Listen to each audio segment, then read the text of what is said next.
Mi queridísimo Emilio Cárdenas Elorduy, doctor en ciencia política, responsable del contenido de esta sección. Sí. Bienvenido. Pues buen domingo a todos, muchachos y todos. Pero fíjese que yo ya me cansé con Patti, Ay, estás que harto. no me cree que conocí a Alfonso Reyes. Ya me cansé. Ahora te traigo el libro. Lo puse en duda, No, nada no, más. me decías que no era posible. Pues Que no. aquí quiero que lo vean, que se acerque la cámara bien. Por favor, que y vea. léelo y enseña. No traigo lentes, léemelo tú, por favor. No. Tú Es lo... que no traigo lentes. ¿Cómo si que no no? traigo lentes, o bueno, Pues ya pásenme sabes por todo lo ahí. que dice. Dice, con cariño y amor inexplicable. No, no es cierto, no sé, no. No, dilo. Bueno, pero aquí hay una letra que es que no lo leo. Ah, bueno, entonces, entonces a la Alfonso, cámara. eso sí dice Alfonso Reyes. ¿Qué número es? 58. 58. Sí. Híjole, como lo tenías, Emilio, dice, como lo tenía Emilio, sí te van a ¿Dónde está? acercar No la se ve, cámara. la cámara. Ahí manténlo. Eso es. ¿Se ve o no se ve? Y si usted puede leer, lo felicito. Para Emilio Cárdenas Elorduy, Para Emilio afectuosamente, Cárdenas. de Alfonso Reyes, Cuernavaca, 20 del 8 de agosto. 20 ¿verdad? de agosto. Del 58. Don Alfonso Reyes. Yo platicaba con él. Bueno, O pero sea que ya ahora no puedo dudar. ya no dudes, por eso lo traje. Ya no podías más. Ahora, a don Alfonso, yo estudiaba francés en el IFAL. Ajá. Y lo oía desde primero secundaria, me metieron ahí, y daba conferencias sobre Pero el qué helenismo. maravilla. Entonces yo oía, un chico de primero de primaria, en el IFAL, las conferencias sobre el helenismo. Y luego me lo encantaba en Cuernavaca, vestido de cowboy, con estas, bueno, no de ¿Chalequito? cowboy, con camisas de cuadritos de cowboy. Ah, ok. Y con una cosa rara que no era una corbata, una cosa de fierritos que se lo ponía Ajá. aquí. Y yo platicaba ahí en el Zócalo, frente al Palacio Municipal, y había una librería de cristal y fui corriendo y compré la trayectoria de Goethe dedicada por don Alfonso Reyes. Y yo tenía 15 años. Bueno, lo vamos a hablar ahorita, van a hablar mucho de Alfonso Reyes, porque el tema es revolución y educación. Eso. Y si nos da tiempo, podemos hablar un poquito, pero vas a ver que hablan compañeros nuestros de la Facultad de Ciencias Políticas y amigos míos que junté para hablar de esto. Muy bien, pues adelante con el video, vamos a verlo. Dice don Alfonso, y sobre todo escuelas. Una gran cruzada por la enseñanza electrizó el ánimo de la gente. No se ha visto cosa igual en América. Será en la historia el mayor honor de México. Esta es la frase de don Alfonso refiriéndose a la labor educativa que realizaba la Revolución en 1930 cuando él hace esta conferencia. ¿Qué nos pueden comentar nuestros invitados sobre el pensamiento de don Alfonso? Sobre todo, bueno, un sucesor en el Colegio de México. Bueno, sucesor solamente en términos administrativos, porque bueno, Alfonso Reyes no tiene sucesores. Alfonso Reyes fue único. Yo, antes de comenzar esta frase, iría a algo, diríamos, más general, que tiene que ver con lo que sigue.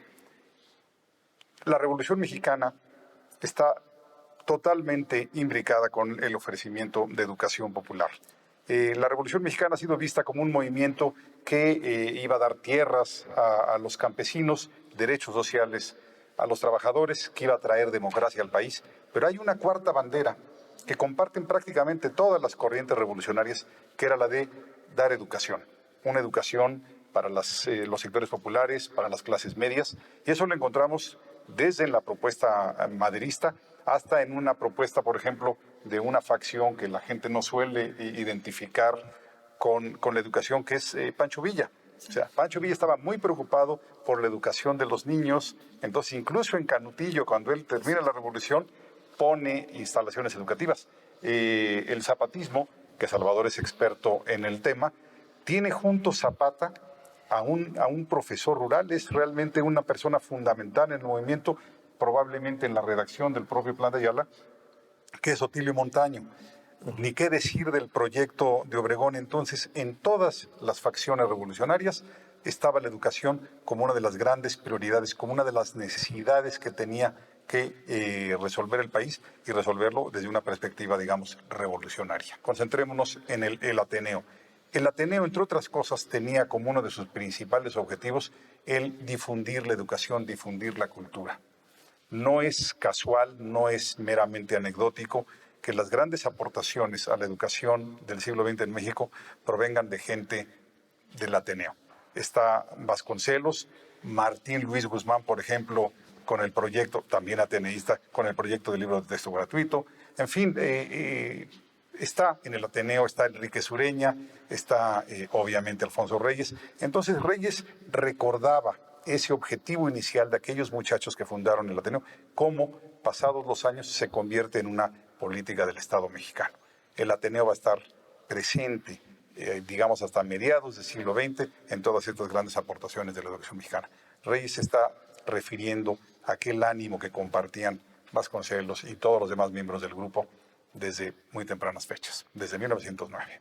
Bueno, sí, además de que se ha pensado en la educación pública como uno de los terrenos más fértiles de las políticas públicas de los gobiernos revolucionarios, habría que señalar un par de asuntos que ahorita acabas de tocar. El primero, que hay un convencimiento de que es la educación la que realmente puede abrir los horizontes futuros de México como un país revolucionario.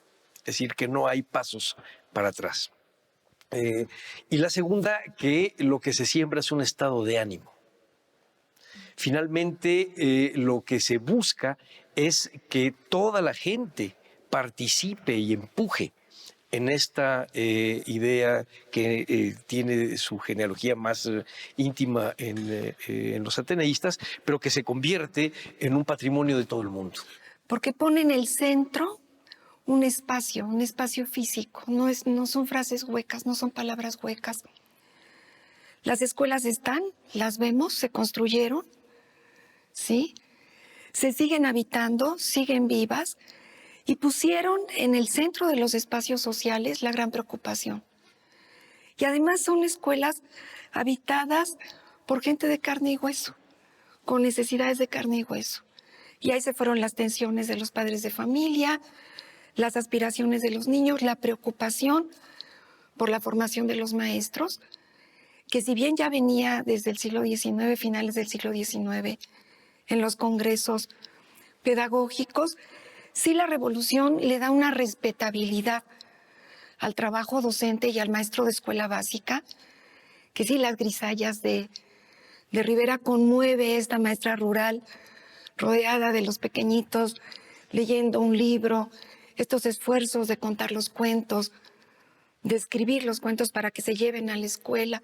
Entonces pone la escuela en el centro de la preocupación. Y es una idea que no es idea hueca, es un edificio. Es piedra, es tierra, es espacio, es mesa. Y los carpinteros están honradísimos. Hay historias de carpinteros honradísimos de apoyar la construcción de los mesabancos. Hay libros, hay materiales. Entonces, que es una realización concreta y además permanente, que se va enriqueciendo. En México, y es creo que una de las grandes glorias y honores de México, como diría Alfonso Reyes, es la revolución cultural, que significó la Revolución Mexicana de una manera como no ha visto la historia. Quizá también siguiendo a don Alfonso Reyes, ¿no? La creatividad. Quizá vamos a alejarnos un poquito del aspecto educativo, formal, escolar, para hablar de esta renovación que se inicia con los jóvenes del Ateneo allá en 1906, que se juntan en las casas de Santa María la Redonda, era Platón, ¿no? Sí.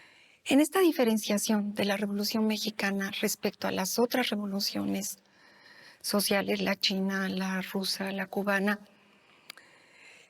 hay que señalar que la Revolución Mexicana recupera, realiza una tradición liberal. Y que el liberalismo radical o conservador, como se quiera tomar, es imposible de desligar de la educación. No entendida como instrucción, sino como educación. Hay un texto de un jovencito en aquella época, de Javier Villaurrutia, con 19 años, que escribe un diálogo preciosísimo, una piececita teatral, que es un diálogo entre la educación y la cultura. Y en este diálogo entre la educación y la cultura, él supone a la educación como instrucción. Y entonces la instrucción es una institutriz vestida en un traje negro, oscuro, sastre, con un chongo, amarrado con unas gafas, una mujer muy tiesa, muy dura. Y la educación es una mujer flajita, amable, de zapatos cómodos, dice, un poco despeinada, y con la mira mucho más amplia. A mí me gustaría, se mencionaron dos nombres que no habían aparecido. El jovencito Villaurrutia Villaurrutia. y Torres Bodet. Está Pellicer, muy cercano a Vasconcelos. Su secretario, participa. Torres Bodet. Su secretario particular, Torres Bodet. O sea, Pellicer colabora mucho en las campañas alfabetizadoras. Pero Torres Bodet es en buena medida su secretario particular y luego se va a encargar de una u otra manera de la selección de los autores y de los traductores y de los viñetistas de las colecciones editoriales de Vasconcelos.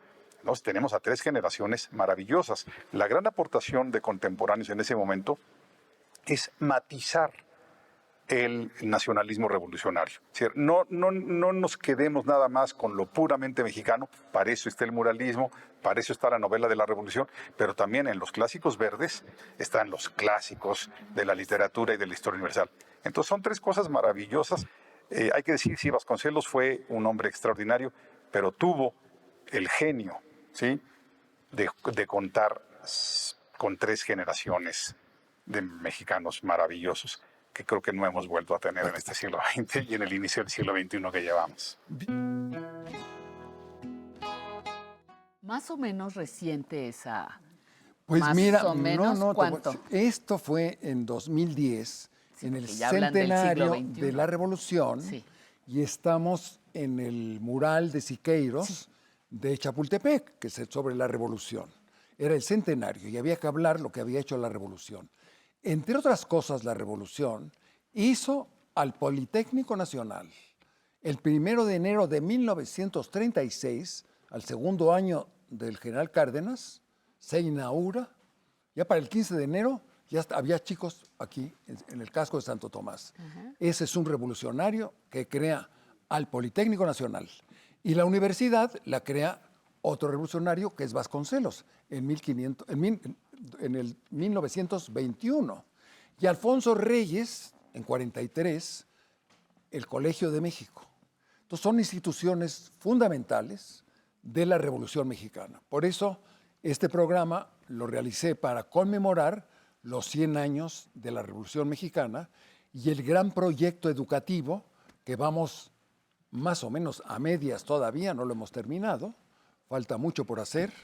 Tenemos todavía, creo que, 7 millones de analfabetas todavía, fíjate, de que son monolingües, solo hablan lenguas originales. Analfabetas y monolingües. Ahí es donde Ajá. se concentra el analfabetismo, ¿no?, en la parte de los monolingües. Pero en fin, tenemos ahora por delante una tarea todavía más importante para acabar con el analfabetismo y seguir expandiendo hacia adelante la educación, como lo hace esta institución maravillosa, donde el domingo tengo el gusto de verlos a mis compañeros, que nunca los saludo, los de las cámaras. Eso. Bueno, Al flor, felicidades, con el flor hay que el floor quedar bien. manager y a tu público. Muy bien. Los saludo muchísimo y ya empezó la primavera, ¿eh? Ya hay jacarandas en la Ciudad de México. Bueno. Prepárense para el calorcito, ¿eh? Esto va a estar duro. Bueno, y doy fe, ya con los lentes puestos, ¿verdad? Doy fe que don Alfonso Reyes le firmó este libro, además con esa caligrafía antigua, preciosa, que caracterizó muchos escritos del siglo pasado. Gracias, Así es. Emilio. A ti Muchísimas y a gracias, ustedes, de muchachos. verdad.